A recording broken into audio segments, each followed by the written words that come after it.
Hello, I'm Senator Bojan, Chairman of the Tennessee Senate Finance, Ways and Means Committee, and this is the monthly revenue report. Today, I am joined by members of the staff from Fiscal Review, Robert Currey and Bojan Savic. Gentlemen, welcome. Thank you. As is the monthly tradition, we'll take a look at Tennessee's revenues for the past month. But today we're going to begin with a discussion a little bit about the process, about how we come about our revenue estimates. And Robert and Bojan, I know you have a video presentation for us. Let's take a look and see what you brought to us today. Thank you, Chairman Watson. Yes, we thought today we would take up some time to just kind of give a broad general overview of the revenue estimating and the budgeting process, and then I'll turn it over to Bojan to give you a quick update on how August turned out with revenue collections. Now, I think it's important to know for the public that actually we just started our new budget July 1, but really around August or September, agencies, departments, they're all starting the budget process for the next year. And that is correct. This process that you're about to describe is an important part of that total equation, right? It is, yes. And I guess from our perspective, the overall budgeting process kind of begins with a meeting of the State Funding Board. And this meeting typically occurs in mid to late November of each year. This year's meeting is currently scheduled for November the 20th. At this meeting, the Funding Board will hear presentations typically from 4 presenters on the state of the economy, and each presenter will come forth and provide an independent set of revenue estimates. And the 4 presenters, based on recent history, have been the staff from Fiscal Review Committee, the Department of Revenue, University of Tennessee, and East Tennessee State University. And from these 4 sets of estimates that are provided to the Funding Board, they will adopt estimated ranges of growth, 1 for total tax revenue and 2 for general fund revenue. Okay, I'm gonna stop you right there just for a second, Robert. I mean, Okay. So this is a meeting where we basically will guess how much tax revenue the state is going to take in the next year, correct? That is correct, Yeah. yes. And then is from that, the administration and the legislature will build their spending plan. They'll have X number of dollars Exactly. expected to come in, and they'll be able to spend X number of dollars, because at the end of the day, constitutionally, our budget has to balance. The going out has to match the coming in. That's exactly right. Okay. And you know, from the 4 sets of estimates that the presenters make, the Funding Board will look at those and adopt ranges of growth, and the F&A budget staff will make recommendations to those members on the Funding Board, and from that process they will adopt ranges of growth that will ultimately be reflected into the governor's budget in terms of the revenue that the budget is built upon. And just moving forward, you know, each year's budget in terms of its budgeted revenue is somewhat built from the previous year's actual revenue. And to illustrate, the last set of revised budgeted estimates for the past fiscal year 17-18, were a little bit more than $14.3 billion in total tax revenue and a little more than $11.7 billion in general fund revenue. Well, when the year closed, July 31st, year-end collections for 17-18 actually turned out to be a little more than $14.6 million for total revenue and a little more than $12 billion in revenue for the general fund. So as a result, 17-18 kind of ended with a rough overcollection of about $294 million. That includes about $276 million in the general fund. So in business vernacular, we would say that the state finished in a positive financial position. Exactly. We did finish in a positive. Now, one other thing that I want to point out that I think a lot of people miss, both the general public as well as members of the General Assembly, and that is that the tax collections go into a lot of different buckets. So, for example, you're talking about total taxes. That's all the taxes that are taken in.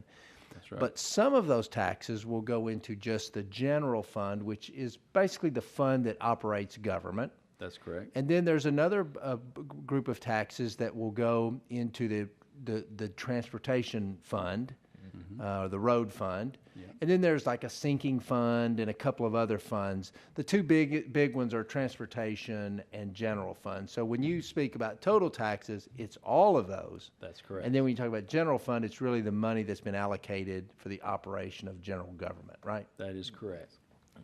So to recap, we ended 17-18 with a surplus, if you will, of about $294 million. Now, please note that overcollection number does not reflect final accruals. Those should be coming out in the next couple of weeks. So it's our hope that by the time we meet again, we'll have the final numbers and be able to inform our audience on how fiscal year 17-18 settled up at year's end. Right. And we talked a little bit about that last month, that the accrual is where we're really just reconciling all the accounts to make sure that all the money was properly counted and there was no miscounting. So, Correct. Cool. Correct. Moving ahead, the budget that you as a member of the General Assembly passed back in the 2018 legislative session, back in April, the total tax revenue required to fund that budget is a little bit more, or it's just short of $14.8 billion, with slightly more than $12.1 billion being required for the general fund. And with the annual budgeted revenue estimates established for 18-19, what we do is we've tried to determine a monthly collection pattern. We'll refer to them as monthly collection targets. And these targets kind of represent what needs to be collected throughout the course of the year on a monthly basis in order to fully fund the budget that the General Assembly passed back in April. But our internal process is such that, prior to deriving these monthly targets, we have to first allocate that annual estimate, the $14.8 billion, across the various tax sources. And then after that, we will allocate those numbers kind of across the 12 months that make up the budget year, in this case, fiscal year 18-19. So that way, with each month, we know what our target is, and if we're doing better than our target, we're on track to fully fund the budget. If we're running short of our targets, then we could be, running short of fully funding the budget. And that's sort of what we've been doing with this meeting once a month, is we're kind of looking at, in a small slice of the total overall budget, what happened in the prior month, Right. and are our revenues keeping up with what we expected them to be, right? Correct. But I just wanted to know, in our developing these targets, we do look at things like seasonality, the historical monthly collections. We do look at months that have higher relative collections as compared to some other smaller months. For example, F&E, the franchise and excise taxes, are known for their volatility, and there's 4 or 5 months that are relatively larger than other months. And also the hall income tax is a good example, because you get roughly 80-90% of total collections for the year in the month of April exclusively. So we take all of these nuances into account as we're preparing our monthly targets. Right, but one of the values of the monthly report is that if a problem starts to develop, you can at least see the early stages of it. While 1 month does not a trend make, Right. if you see a month where you're way out of line with what you would have anticipated, and then the next month you continue to see that aberration, then it allows the legislature, as well as the executive branch and the public, quite frankly, to start to see whether there may be something happening in the economy. And that can be positive or negative. Like you could see, if you remember, a couple of years ago, we had these huge revenue gains that no one anticipated being there. And no one could really explain exactly what was happening. We were just having a really robust series of months. Same fashion, you could have something happen in the economy, and it would alert us that we may need to make some adjustments to our budget because revenues either were trending down or trending up. That is absolutely correct, Chairman. This month, I'd say, is a very good example of that, too, because we are seeing some unexpectedly high growth rates in certain taxes, so we can address those issues and see what's going on immediately rather than wait later in the year or at the end of the fiscal year. So it really allows us to kind of recognize the underlying issues on a timely basis. Cool. And this chart here just kind of shows you the budgeted estimate in terms of a pie chart. The current budgeted estimate is built on a revenue estimate of $14.78 billion. And we expect approximately 62% of that to come from sales tax collections, about 17% of that to come from franchise and excise taxes, about 8% to come from our motor fuel taxes, 5.2% will come from all other taxes not represented here on the pie chart, and then 2.9% from privilege tax, 2.3% from the motor vehicle title and registration taxes, and then winding down 1.6% to tobacco tax and 1.1% to the hall income tax. Now, please note that the hall income tax, as we've discussed before, is currently scheduled to be phased out beginning with tax year 2021 pursuant to the Improve Act. So those revenues will be going away at some point, as we've discussed before. One of the big takeaways, I think, for the public or for any member of the legislature from this graph is to the incredibly heavy reliance we have on sales tax, since we are not an income tax state. And when the hall tax goes away, we will truly say we are a completely non-income tax state. And so the sales tax and franchise and excise tax make up over 75% of our state's revenues. And anything in the economy that disrupts those two sources of revenue have a huge impact on the ability of our government to fund itself. I mean, obviously, motor vehicles and tobacco tax, they can have an impact, but nothing like the impact of the sales tax or the franchise and excise tax can have. That's exactly correct. And, you know, with these projected allocations in mind, we took these numbers and then we've derived what we're referring to as our monthly collection targets. And with that said, I'm now going to turn it over to Bojan. He's going to discuss actual collections from August, which includes comparisons to our monthly targeted numbers. Thank you, Rob. As we previously mentioned, August is the first month of our fiscal year 18-19 that we're currently in. Our tax revenues are recognized on an accrual basis, which essentially means that our tax collections in the month of August, for the most part, reflect economic activity that has taken place in the month of July. Right.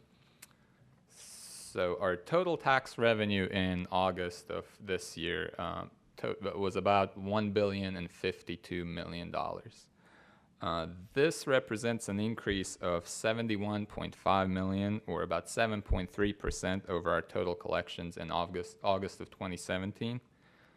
And relative to our actual target for this month, we realized an overcollection of almost $32 million, or about 3.1% more than we targeted. Looking at the general fund revenue only, our total collections were about $746.7 million. This represents an increase of about $47.2 million, or 6.8%, over the general fund collections in August of 2017. And relative to our August of 2018 target of $734.6 million, we have an overcollection of about $12.1 million, or 1.7% over where we anticipated to be. So let's take a quick look at where this growth is coming from specifically. Once again, our total growth in actual collections in August is $71.5 million, or 7.3%. Sales taxes contributed to about 61% of this growth, with an increase of almost $44 million, or 6.1% over last year. Motor vehicle title and registration fees and fuel taxes added about $20 additional million to this growth, with all other taxes, including our corporate franchise and excise taxes, making up the difference. The only tax that experienced a significant decline was the tobacco tax, with a decrease of about 3.3 million, or almost 14% year over year. Our total August revenue was about 32 million higher than our target for the month. Almost 83% of this overcollection was due to higher than anticipated sales tax and motor vehicle title and registration fees. Sales taxes were overcollected by 15.4 million, while title and registration fees were overcollected by about 11 million. So could I interpret that to mean that people may have been buying a lot of cars during the month of July? That is one of the sections under the sales tax. When we look at the breakdown of the sales taxes and where our collections are coming from, auto sales did contribute significantly. I believe, yes, it's here. Auto dealers have experienced almost 4% growth in their remitted collections and sales taxes. And the reason that's important is that, you know, Tennessee has become it is the largest provider of particularly foreign autos in the United States, from Volkswagen in my Senate district to Nissan in Middle Tennessee. So when car sales are good and robust, that's a really good thing for Tennessee. That is absolutely correct. While we did expect a relatively significant decline in tobacco tax collections, partially due to high collection base in August of 2017, where we realized a 9.4% growth, actual collections were even lower than we targeted by almost 1 million. So let's quickly summarize where we stand after the first month of the year. The fiscal year 18-19 budget, as adopted by the General Assembly earlier this year, assumes a growth of $162 million in total revenue over actual cash collections in fiscal year 17-18. The total increase in collections in August alone was 71.5 million. So this first month of the fiscal year contributed to over 44% of the total budgeted increase in tax revenue. And looking at the general fund revenue, the total budgeted increase in collections in fiscal year 18-19 is 113.7 million. The actual increase in August was 47.3 million, which represents almost 42% of the total budgeted increase. So let me make sure I understand this graph correctly, because it's really quite impressive if I understand it correctly. After the first month of collections, we are 44.1% of our way towards our total annual anticipated growth in overall taxes. That is correct. That's exactly right. So if we can keep on this trend, we will have a tremendous year in Tennessee in terms of revenues. Seems like it. We are receiving preliminary September numbers, and we will be adding to this pot of money. We definitely are on a good way of at least meeting the budgeted numbers. Of course, some caution needs to be had, as we will have months where we may even realize significant declines due to higher tax bases or much lower growth rates than we've seen so far. But we are certainly well on the way to at least meet the budgeted numbers. Well, as we do this on a monthly basis, I hope this is a graphic that you will, keep presenting and show our, I know we do it in written language, but it's really interesting to see it, in graphic form for the public, to see how the tax revenues are collected and stacked on each other month by month by month. Certainly, we'll make sure to do that. And that concludes our prepared remarks, and we'll be happy to address any additional questions if you. Well, I guess, gentlemen, you would say that this is a good report. It's a very good report. First month out of the gate for the fiscal year, I don't think you could be in a much better position. Right. And especially in light of what Bojan just said, with preliminary September numbers coming in well, we should have a even further positive contribution by the end of September. Well, if we can get through the first quarter of the year and be at 75% of our required revenues, then the state will be in incredible shape. I may be being a bit optimistic with that. You know, what we don't look at here, you know, we just look at the revenue side of the ledger. We don't look at the expense side, but the expense side are those things that we appropriated money to pay for in the budget. Maybe sometime in the future we could have a conversation about the expenses and how we monitor that. That can be a little bit more tricky, I suppose. But as usual, great presentation. Thank you. Appreciate it very much. This has been Bo Watson, Chairman of the Tennessee Senate Finance Ways and Means Committee, joined by my good friends from Fiscal Review. We look forward to seeing you next month.